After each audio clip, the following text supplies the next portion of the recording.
Muy buenas tardes, hermanos. Qué gozo verles otra vez. Día precioso. Gracias, jóvenes. Gracias, hermanas. Gracias, hermanos. Qué bueno que nos traen estas preciosas canciones que, por supuesto, tienen el propósito de alabar y honrar al Señor. Me alegra verles a todos ustedes, los que están uniéndose ya a esta hora, un buen grupo de hermanos. Es una bendición. Saludos a los que están fuera todavía, a los que no han llegado y a los que están mucho más allá de este lugar, en otros países que nos sintonizan en esta hora.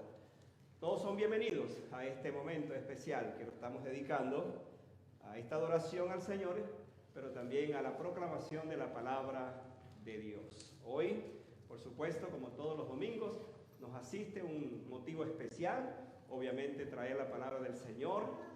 Y hoy voy a iniciar una serie de unos 4 sermones acerca de lo que Dios ha puesto en nuestros corazones, acerca de este tema, de nuestro compromiso, nuestro gran compromiso, como es la evangelización, quién es tu uno, pero ahora vamos a conectar todo esto con la gran campaña de la saturación de esta ciudad.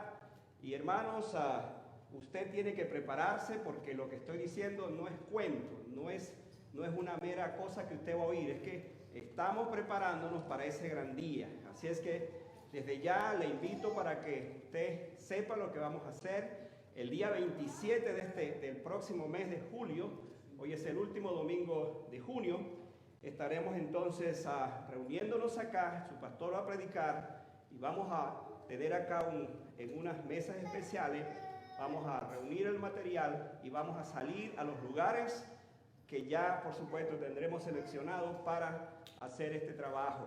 Así es que el asunto es serio, usted tiene que saber, espero que ese día usted venga, de repente usted va a sentir, no, ese no es asunto mío y no va a venir. Ese es el día cuando más tenemos que venir, porque precisamente vamos a salir. Siempre hablamos de salir, pues llegó el día para hacer esto. Así que hoy voy a comenzar un mensaje que va en esa dirección, así es que les invito a abrir sus Biblias. En el libro de Mateo vamos a leer nuestro tema, está ahí en la pantalla, se llama Escogidos sin ser los mejores. Es un tema que sin duda alguna va a ser muy interesante. ¿Por qué su pastor está trayendo este tema? Que lo tenemos, repito, en Mateo capítulo ¿qué, hermanos? 4. Muy bien. Así es que vamos a leer en Mateo capítulo 4 y vayan entonces allí a la palabra del Señor, nos ponemos de pie para que leamos. Y vamos a leer juntos, Mateo 4, 18 hasta el 22, ¿verdad? Muy bien, juntos leamos entonces con un solo coro. Andando Jesús junto al mar de Galilea, vio a 2 hermanos, Simón llamado Pedro y Andrés su hermano, que echaban la red en el mar porque eran pescadores, y les dijo: venid en pos de mí y os haré pescadores de hombres. Ellos entonces, dejando al instante las redes, le siguieron. Pasando de allí, vio a otros 2 hermanos, Jacobo hijo de Zebedeo y Juan su hermano, en la barca con Zebedeo su padre, que remendaban sus redes, y los llamó. Y ellos, dejando al instante la barca y a su padre, le siguieron. Amén, amén. Vamos a orar al Señor. Vamos a pedir que esta tarde Él nos dirija en su palabra, la exposición de su palabra. Dígale al Señor ahora en su corazón: Señor, he llegado a este lugar, tú conoces en qué condición llegué. Pero Señor, quiero que cuando salga de este lugar, mi condición sea completamente otra, distinta a la condición que llegué a este lugar. Le invito para que en este momento se despoje, no esos despojos que hacen los brujos, se despoje de cualquier cosa que interrumpa su vida y se centre y se concentre en lo que vamos a predicar. Padre, muchas gracias por este momento. Qué precioso es estar en la casa del Señor, como hemos cantado. Qué dulce es estar en tu presencia. Y sobre todo, Señor, para inquirir en tu adoración, para inquirir en tu santidad, pero ahora, Señor, para inquirir en tu palabra, para llegar a ella, para que tú nos hables. Señor, todos los domingos nosotros oímos una palabra. ¿Cuál palabra vamos a escuchar hoy? ¿Cuál es el mensaje que tiene para nuestras vidas hoy? Por lo tanto, te abrimos nuestra mente, nuestro corazón y todo lo que somos te abrimos, Señor. Para que tú nos ministres, tú nos hables. Si tú tienes que exhortarnos, exhórtanos. Si tienes que motivarnos, motívanos. Si tienes que levantarnos, levántanos. Pero sobre todo, Señor, si tú deseas usarnos, úsanos. Y no dudo que es lo que tú más quieres y deseas, usarnos. Gracias por tu palabra que vamos a predicar. En el nombre de Jesús. Amén. Pueden sentarse, hermano. Muchas gracias.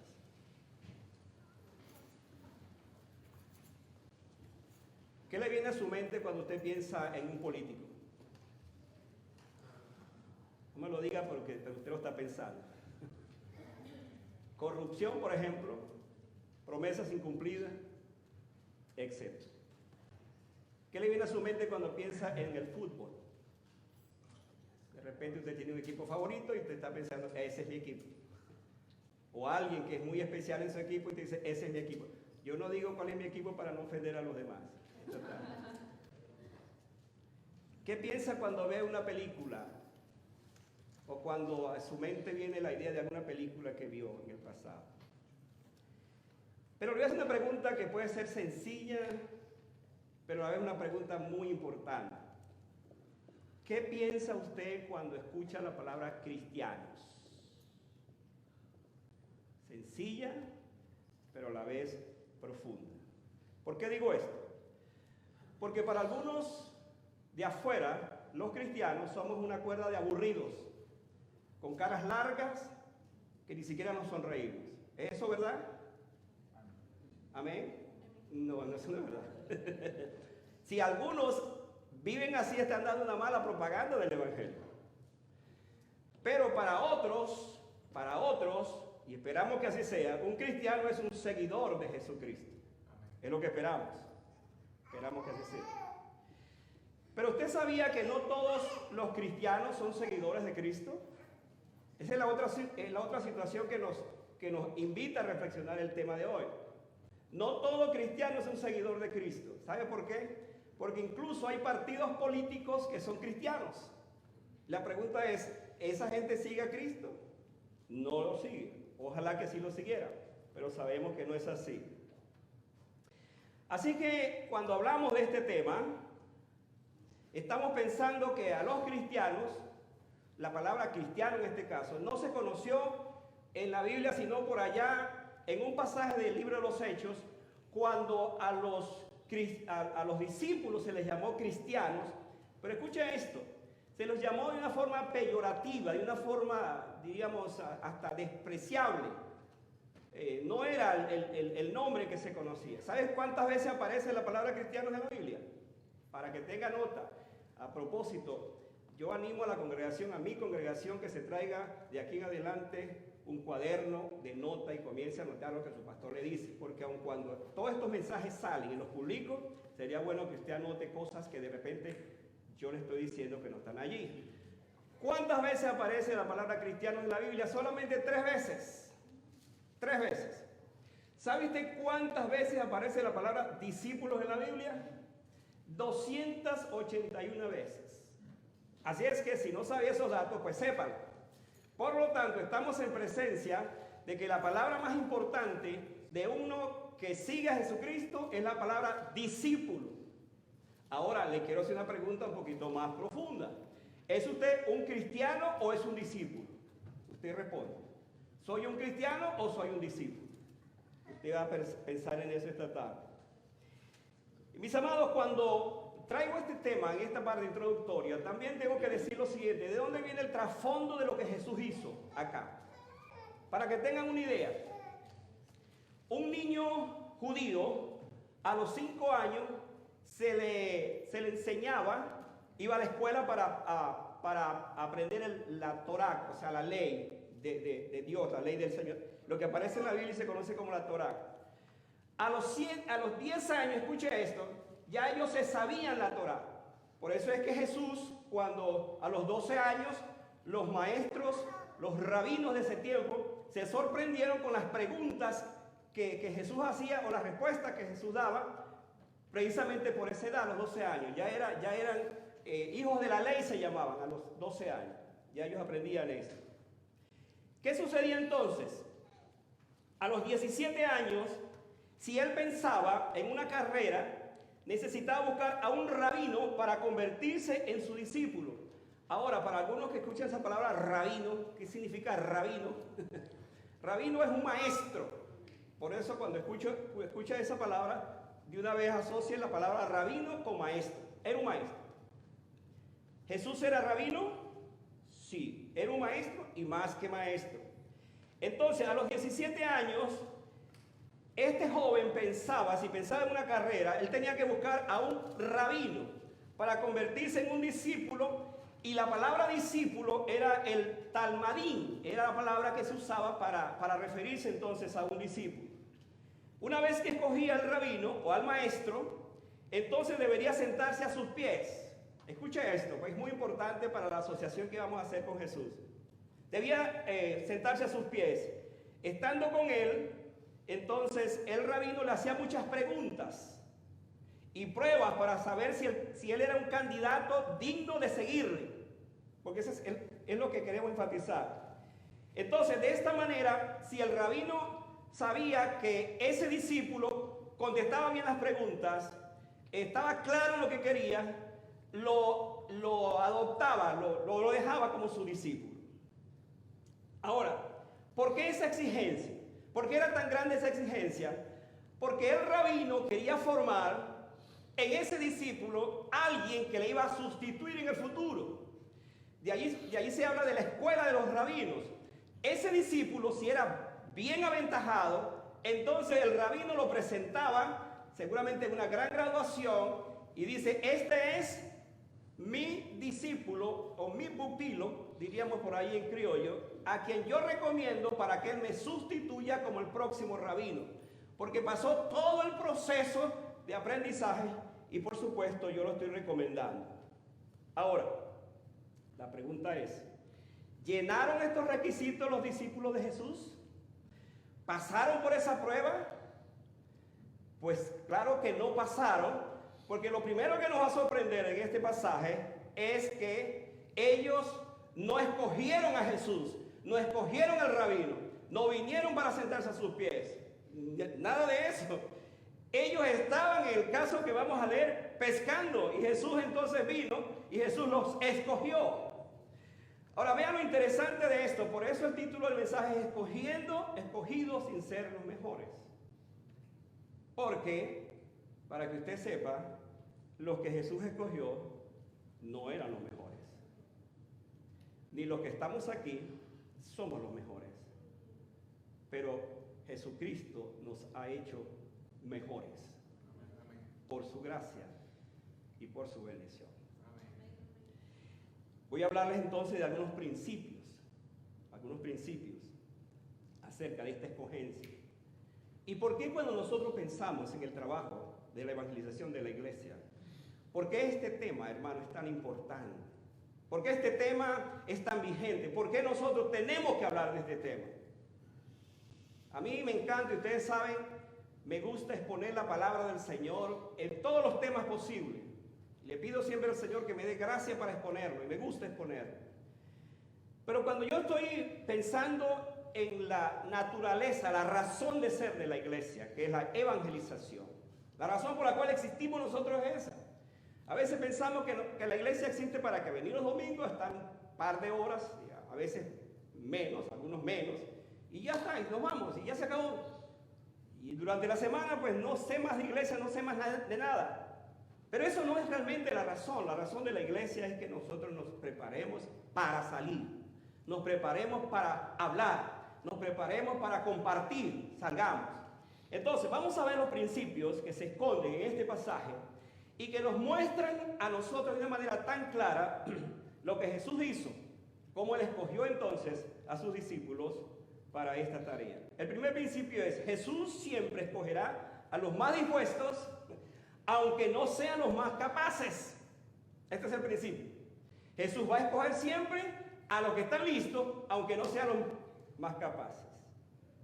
Por allá en Hechos capítulo 4, 13, se va a decir que de los discípulos, que eran hombres sin letras. Usted lee ese texto y se va a encontrar allí que eran hombres sin letras. Del vulgo, así lo calificaron los rabinos de ese tiempo. Interesante lo que estoy diciendo, porque fueron los rabinos los que dijeron, pero ¿quiénes son estos? Estos discípulos de Jesús, del tal Jesús. Miren lo que son una cuerda de personas ignorantes, incultos. Pero lo que ellos no podían negar era lo que habían hecho los discípulos en ese momento, como fue el caso de la curación de un paralítico. El texto que hemos leído nos muestra a Jesús escogiendo a dos hermanos pescadores. ¿Quiénes eran? Primero, Simón, llamado Pedro, y Andrés, su hermano, ¿correcto? Después se dice que escogió a otros dos hermanos. ¿Cuáles eran? Juan y Jacobo. ¿Cuál era el nombre de ellos? Los hijos del trueno. Ahora, usted tiene que pensar quiénes eran estos hombres cuando la Biblia los califica de esa manera, los hijos del trueno. Esos hombres entonces escogió Dios, el Señor, Jesús. Fueron del vulgo, calificados de esa manera. Por allá en el versículo 13 del capítulo 4 dice, entonces viendo el denuedo de Pedro y de Juan, y sabiendo que eran, escuche esto, sabiendo que eran hombres sin letras y del vulgo, se maravillaban y les reconocían que habían estado con Jesús. Ahora yo quiero que usted capte esto. ¿Cuál es la diferencia de estos hombres incultos, ignorantes, no eran los mejores? ¿Cuál es la diferencia según este pasaje? Según la calificación que dieron los rabinos, que habían estado con Jesús. Y esa es la diferencia en la vida cristiana. Puede ser que usted no tenga tanto conocimiento, puede ser que usted no sea un graduado de escuelas universitarias, etc. Pero si usted anda con Jesús, eso hace la diferencia. Porque aun si usted es un cristiano y no anda con Jesús, aunque tenga la mejor preparación, entonces usted no va a ser comparado o no se le va a calificar de esa manera. ¿De qué nos dice entonces? ¿De qué habla esto que los discípulos eran pescadores? Pues que eran de la banca, de los suplentes. No eran los mejores para estar al frente de esta obra. Permítanme hacer esta comparación. Cuando usted está viendo un juego voy a hablar de lo que es más común para todos nosotros, un juego de soccer, un juego de fútbol. Por supuesto nuestro fútbol. Y usted sabe que en ese equipo, su equipo, siempre van a poner a alguien que es el estelar. Esa persona tiene que estar allí. Porque parece que el equipo dependiera de esa persona. Algunos saben a qué me estoy refiriendo o a quién me estoy refiriendo. Parece que dependiera de eso. ¿Quiénes están en la banca? Alguien que a lo mejor no se conoce. Y lo van a poner por allá si es que el manager, el instructor, entonces al final dice, bueno, como estamos ganando, pues voy a ponerlo ahí para que al fin y al cabo salga. Pero está en la banca. Está en la banca. Estos discípulos estaban en la banca. No eran los mejores, no eran los titulares, no eran los más expertos en el asunto. Sin embargo, hermanos, ellos estaban dispuestos. Aquí está la diferencia. El Señor usa a los que están dispuestos, aunque no sean los más capaces. Hombres dispuestos a ser usados por el Señor. Me gusta lo que John MacArthur ha dicho al respecto. Dios se brincó a los sabios de aquel tiempo, dice él.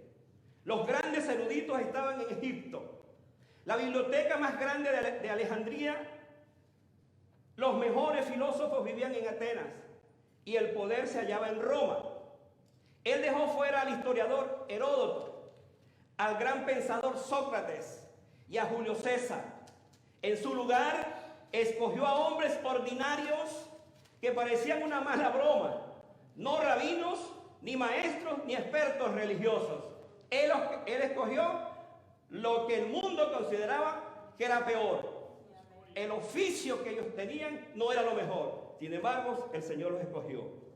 Así pues, Jesús escogió lo último que el mundo del conocimiento y la sabiduría podían pensar.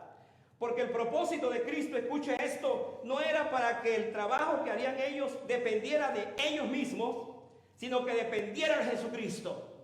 Y esa es la razón de un discípulo de Cristo. No es que él va a depender de sí mismo, de sus conocimientos, sino que en todo momento va a depender de Jesucristo para hacer la obra del Señor. Y hermano, esto me gusta. Esto me anima, esto me alienta. Porque cada vez que voy a exponer la palabra del Señor, yo sé que no soy el mejor, pero algo sí sé, que en mí está el mejor, y es el Espíritu Santo. Y el Espíritu Santo me ayudará a hablar en ese momento. Y ahí la diferencia, entonces. No para que confíe en mis habilidades, mis conocimientos o mis dones, sino para que confíe en el Señor Jesucristo. Con esto Jesús les enseñó entonces que su poder, ese poder que estaba en vasos de barro débiles, para que la excelencia del poder, decía Pablo más adelante, no sea de nosotros, sino que sea del Señor. Por allá me encanta ese texto cuando él dice que el poder del Señor está en vasijas de barro. Nosotros somos vasijas de barro. Muy frágiles, hermano. Propensos a romperse en cualquier momento. Entonces dice que ha sido puesto ese poder en vaso de barro para que la excelencia del poder no sea de nosotros, sino que sea del Señor.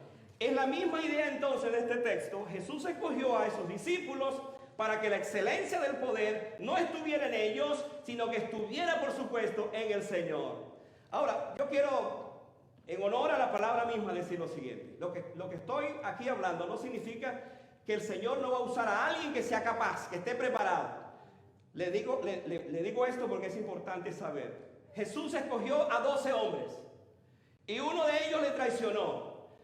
Pero Jesús tenía preparado a otro hombre llamado Pablo, que tenía todos los estudios habidos y por haber en las mejores universidades de Tarso y de Jerusalén. El gran rabino Pablo lo escogió Jesús y lo transformó para que entonces fuera usado para poder llevar el evangelio a todas partes del mundo. Entonces Jesús al fin y al cabo usa a quien quiere. Y esa es la verdad del evangelio. Eso es lo que nosotros estamos esta tarde manifestando. Segundo principio, Jesús no nos escogerá primero antes que nosotros le escojamos a Él. Este es otro principio que me encanta. Jesús nos ha escogido primero antes que nosotros lo hubiésemos escogido a Él. ¿Sabe por qué? Porque nadie escoge seguir a Jesús por su propia cuenta. Esa es la verdad del evangelio. Nadie escoge. Si no, hermanos, si eso fuera así, ¿cuánta gente tuviéramos en las iglesias todo el tiempo? Tendríamos esto lleno. ¿Por qué? Porque la gente quiere conocer a Jesús. ¿O lo buscaría usted para que le predicara el evangelio? ¿Qué pasa con la gente cuando le predicamos el evangelio? No quieren saber nada. Entonces, me encanta saber esto, este principio, que Él nos escoge primero antes que nosotros le escojamos a Él. Mira el versículo 19, cómo comienza diciendo: venid en pos de mí. Hasta allí lo vamos a dejar. Venid en pos de mí. Esto fue lo que dijo Jesús en esta invitación. Hemos hablado de la diferencia del llamado a los discípulos entre Jesús y los rabinos de su época. Solo los mejores eran escogidos. Todo dependía del rabino si le gustaba al fin y al cabo ese discípulo. Pero aquí tenemos en esta historia a un Jesús que él mismo escoge, él mismo los busca. ¿Acaso no fue eso lo que hizo el Señor? ¿Acaso no vino Él un día a nuestros corazones y nos invitó para que le siguiéramos? Así que ser seleccionado era un privilegio para luego estar a los pies de ellos, en el caso de los rabinos. Lo que pasó con los discípulos de Jesús fue todo lo contrario. Ellos ni siquiera tuvieron que sentarse a sus pies porque Él mismo fue quien los buscó cuando estaban trabajando. La expresión venid en pos de mí significa entonces que Jesús, escuche, Jesús descendió de su cátedra, Jesús descendió del podio donde estaba, de la silla donde enseñaba, descendió entonces y Él buscó a sus discípulos. No esperó que los discípulos vinieran a Él, Él los buscó. Y los buscó, como estamos diciendo, no de los mejores, pero los buscó porque Él sabía que esos discípulos iban entonces a ser una tremenda bendición. ¿Sabe usted lo que esto significa? No se trata entonces de que yo haya escogido a Jesús, sino que Él me escogió primero. Esto me da confianza. Esto me da seguridad. Esto me da paz. Porque no siendo yo significante para Jesús, Él me escogió. Yo quiero que usted piense un momento por ese privilegio, hermano. Usted y yo merecíamos ser escogidos por el Señor, pero Él lo hizo. Tuvo misericordia de nosotros. Si usted no creía en la predestinación, pues créala.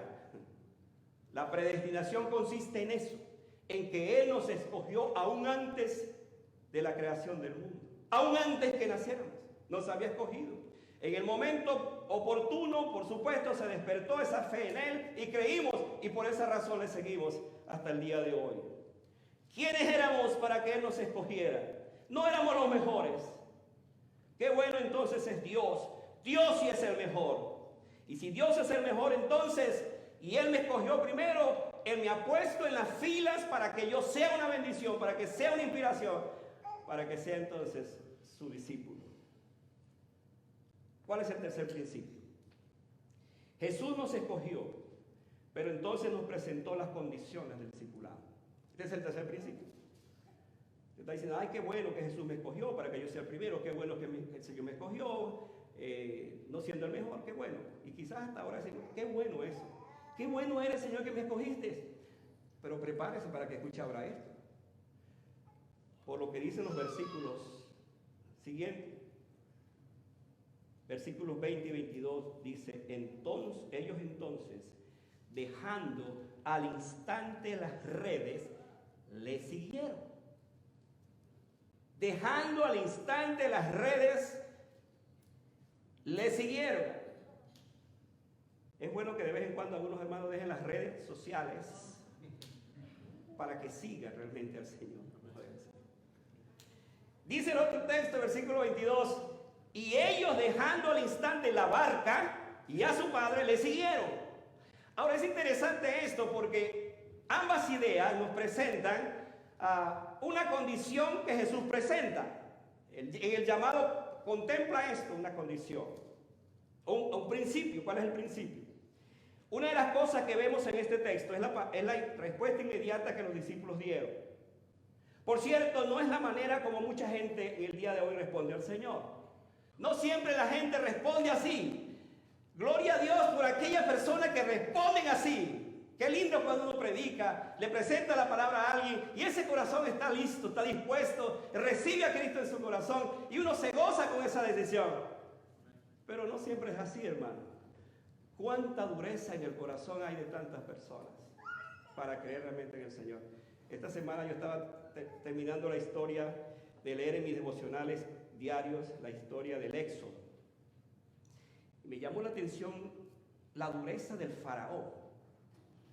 Y es interesante que la dureza del faraón fue tan dura, en estos aspectos, redundando en estos aspectos, fue tan dura, pero tan dura, hermano, que Dios lo endureció más todavía. Y hermano, hay corazones que son tan duros, pero tan duros, que lamentablemente la dureza de su corazón le impedirá conocer al Señor. Pero aquí estamos en presencia y estamos viendo de hombres que inmediatamente le siguieron y dejaron todo. ¿Qué dejaron? Dice que dejaron sus redes y dejaron la barca y dejaron a la familia. Ahora, quiero que me sigan eso para explicar algunas cosas. ¿Por qué se mencionan estos aspectos? Porque ambas cosas representan lo más importante de la vida. ¿Qué representa la barca?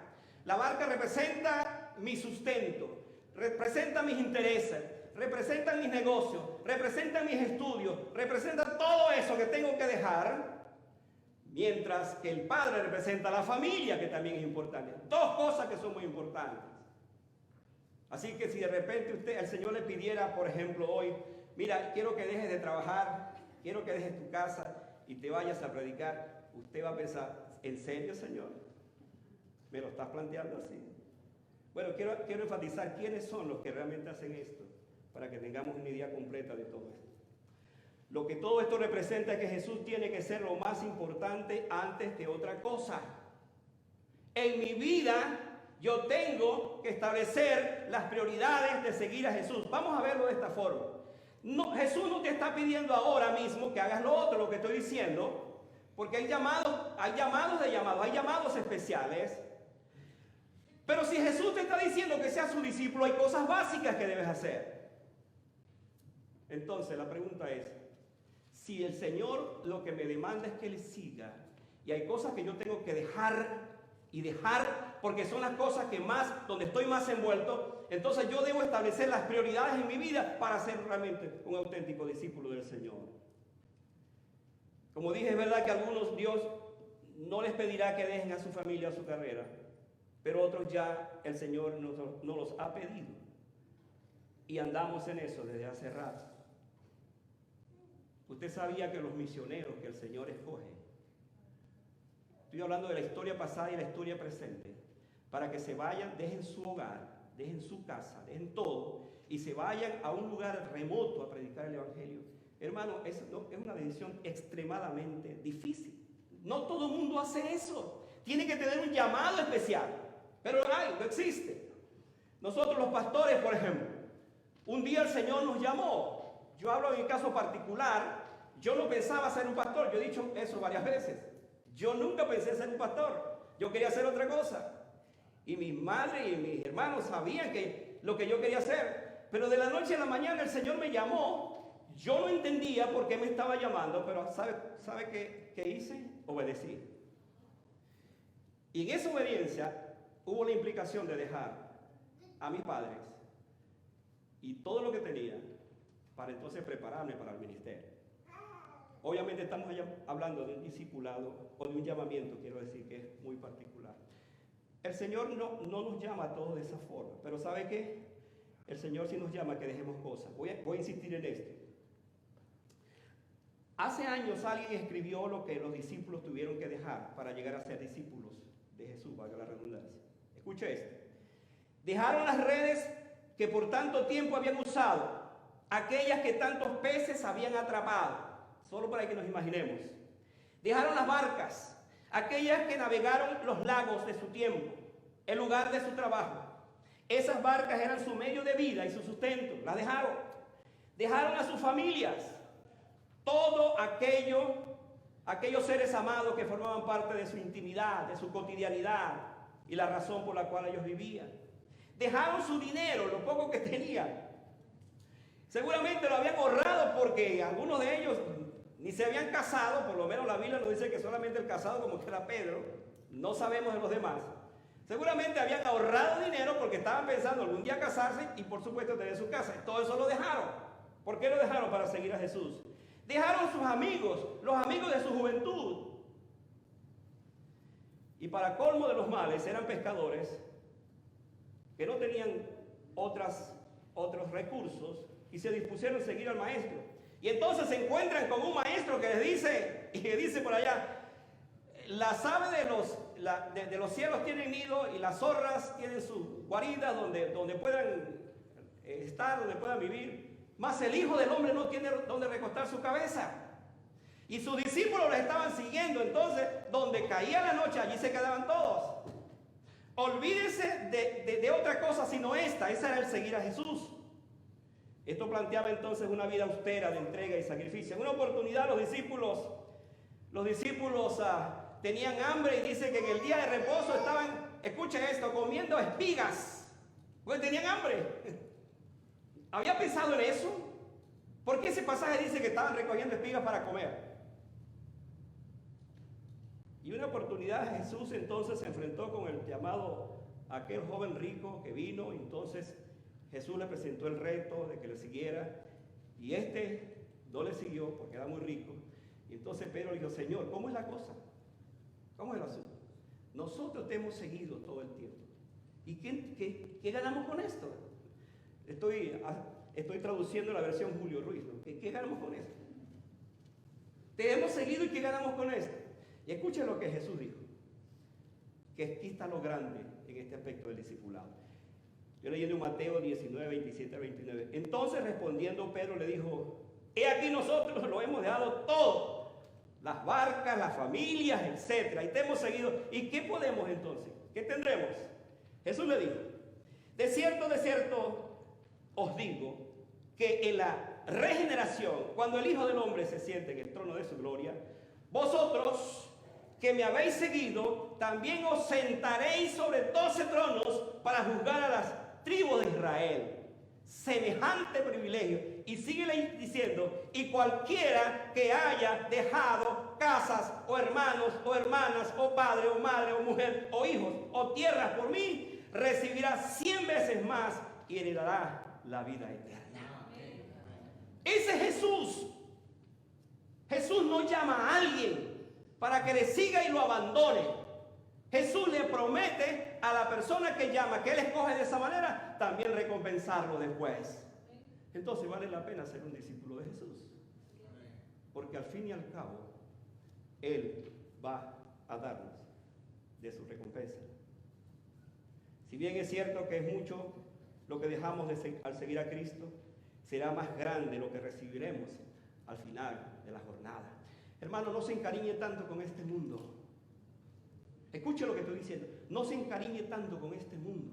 No sea usted tan mundano, entre comillas, o sea, tan del mundo, quiero decir.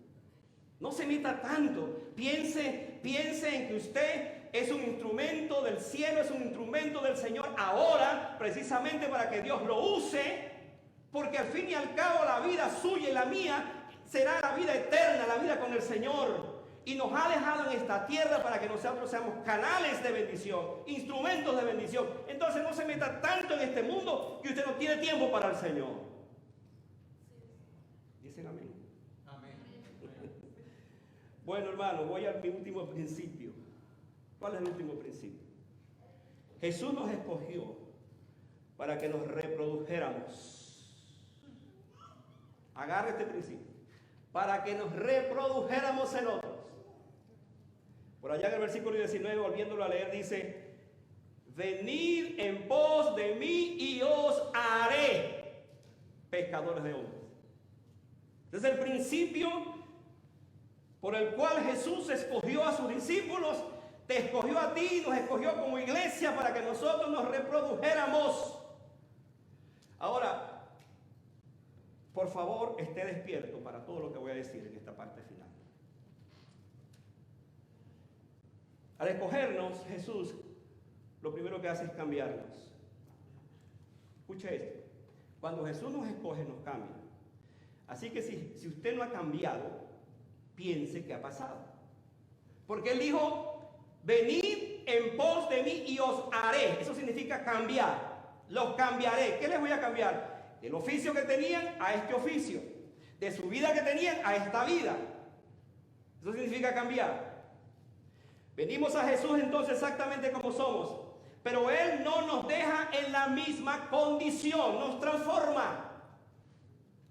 Y esto es importante que lo digamos porque a veces pensamos, y quizás nos imaginamos, pero realmente yo he sido transformado. Mi vida es otra después que conocí a Cristo. ¿Soy realmente un seguidor de Jesús? ¿Hasta dónde le obedezco? ¿Hasta dónde le sigo? La oración os haré es tarea de Dios. Me gusta eso. Es tarea de Dios. Os haré significa transformación. ¿Usted sabe lo que significa la palabra Simón? Caña débil. ¿Qué hizo Dios con él? ¿Qué hizo Jesús con él? Lo transformó en una roca. El Simón lo llevó a la roca, que era una caña débil, lo llevó entonces a hacer la roca, como fue Pedro en la Biblia. ¿Sabe usted quién fue Juan? El hijo del trueno. Aquel que dijo, aquel que pidió fuego del cielo para que consumiera aquella aldea porque no le recibieron a Jesús. El hijo del trueno. ¿Sabe quién fue el hijo del trueno? El discípulo del amor.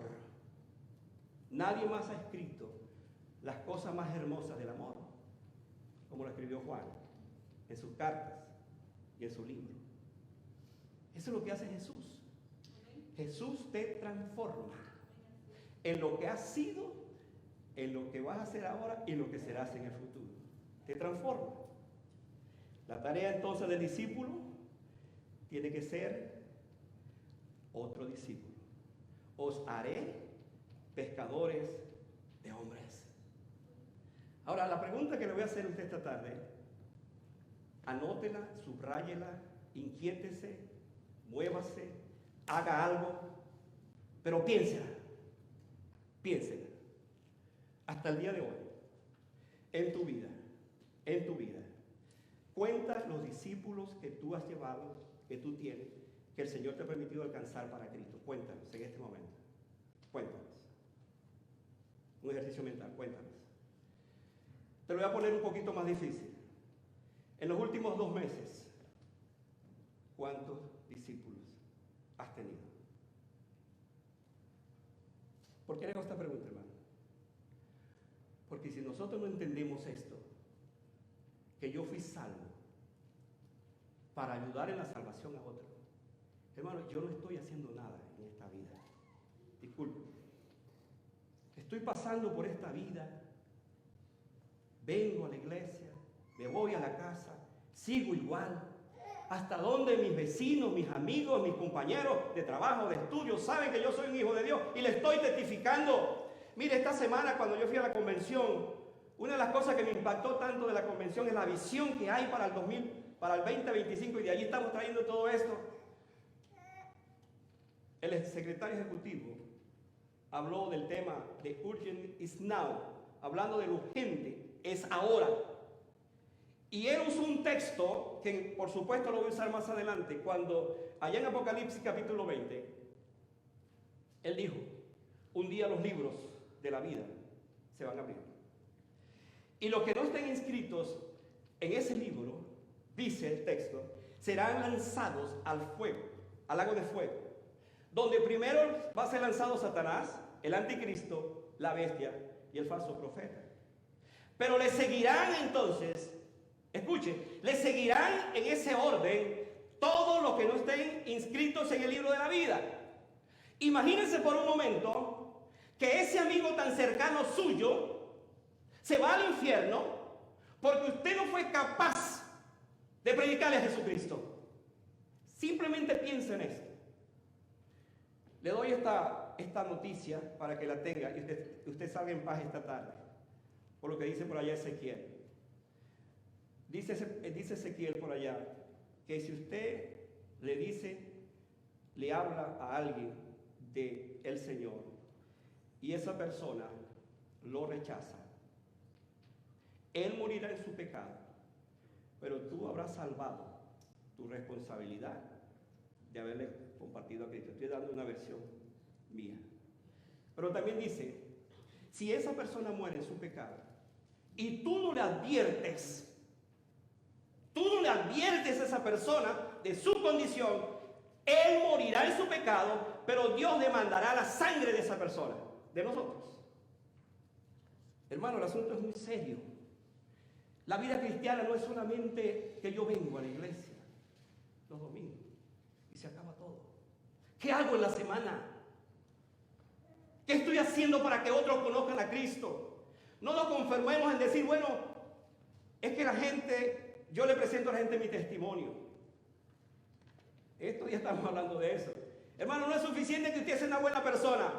No es suficiente que usted no haga cosas que no hace el mundo y con eso se va a salvar a la persona. Usted tiene que hablarle a las personas de Cristo.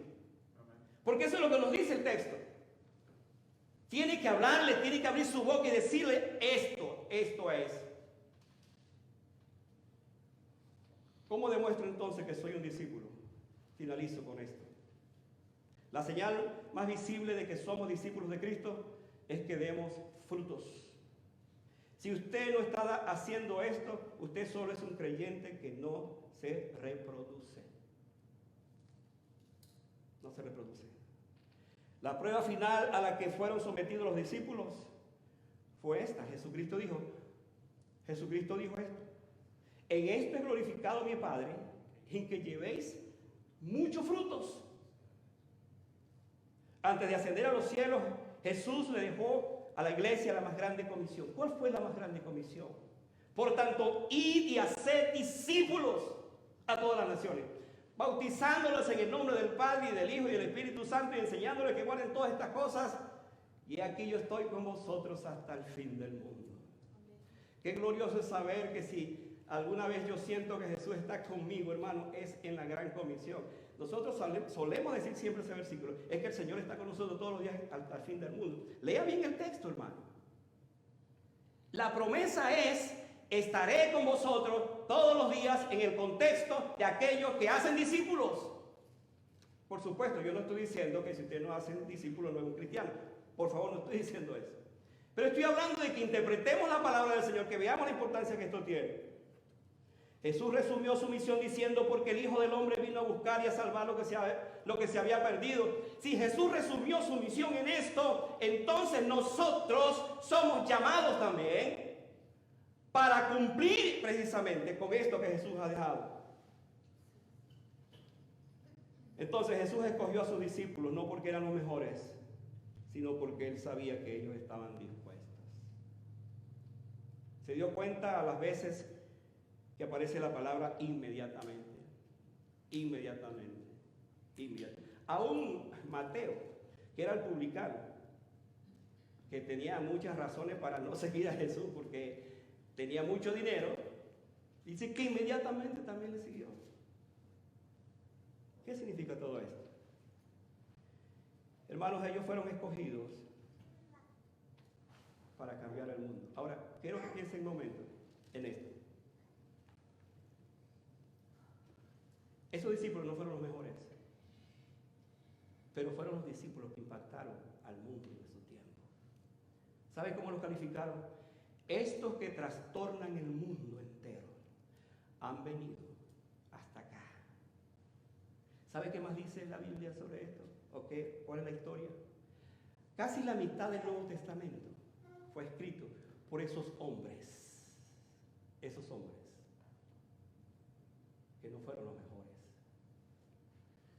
Hermanos, cuando yo pienso en esto y pienso en mi iglesia, pienso en ti, tú tienes que pensar y decir lo mismo: Señor, ciertamente yo no soy el mejor, pero ¿sabes qué?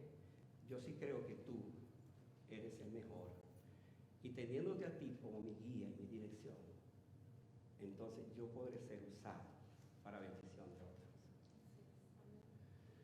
Quizás usted este mensaje lo está comprometiendo, y si eso es así, me alegra. Si este mensaje no le compromete, yo no sé qué otro mensaje le va a comprometer. Pero usted no puede seguir siendo el mismo cristiano. Usted tiene que ser un discípulo de Jesús. Un discípulo de Jesús es esto precisamente que he explicado hoy. Los discípulos, los rabinos, ellos escogían al rabino. Jesús los escogió a ellos, nos escogió a nosotros. Y ahora tenemos la bendición precisamente de seguirle. Mis amados, Dios no te ha escogido porque seas el mejor, sino porque Él vio en ti tu disposición. Escucha esto: Dios no tiene a nadie más en este mundo, sino te tiene a ti para que sigas escribiendo la historia del Evangelio. No tiene más nadie. Los ángeles quisieran, hermanos, venir y hacer ese trabajo. Cuando estudiamos la escatología nos damos cuenta que sí, un día los ángeles van a predicar, pero ya la iglesia estará arriba. Durante la gran tribulación, algunos de ellos, dice el texto, que entonces predicarán. Pero en esta vida, en este tiempo, los que tenemos que predicarle a otros no son los ángeles, somos nosotros. Es la iglesia del Señor. Es la iglesia del Señor a quien Jesús le encomendó la gran comisión. ¿Qué vamos a hacer entonces? Debemos estar dispuestos. Los próximos mensajes que su pastor va a traer van en esta dirección. El día 27 de este mes, como dije, nos quedaremos acá y vamos a salir. Vamos a preparar y vamos a salir.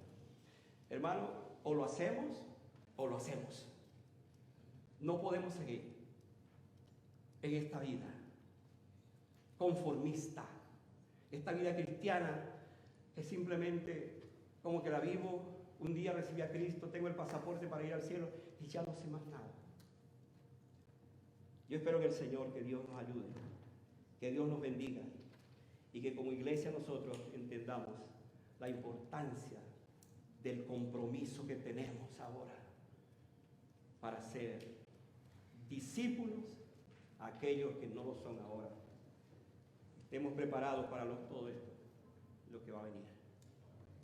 ¿Estamos dispuestos, hermanos? ¿Estamos listos para este compromiso? Yo quiero que nos pongamos de pie para orar al Señor esta tarde. Quiero hacer una oración por tu vida, por la iglesia. Pero te voy a ser sincero, si no tienes la disposición de hacer esto que te voy a pedir,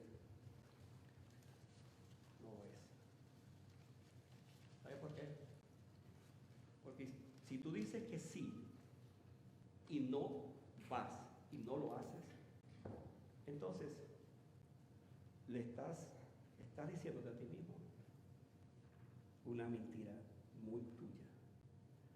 Pero si tú estás dispuesto a decir, Señor, lo que he escuchado esta tarde me impulsa, me reta, me anima, y sé, Señor, que no tengo las habilidades, quizás no tengo la preparación, quizás siento que no soy el más capaz, pero algo tan sencillo como llevar un tratado, un texto a alguien y entregárselo, algo como eso, si tú sientes que por lo menos eso es para iniciarte, pues ora esta tarde en tu corazón conmigo y dile, Señor, heme aquí, envíame a mí.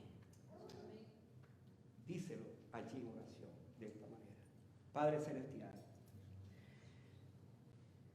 en esta hora he escuchado esta palabra, un mensaje que me desafía a no seguir siendo el tipo de cristiano que soy hasta el día de hoy.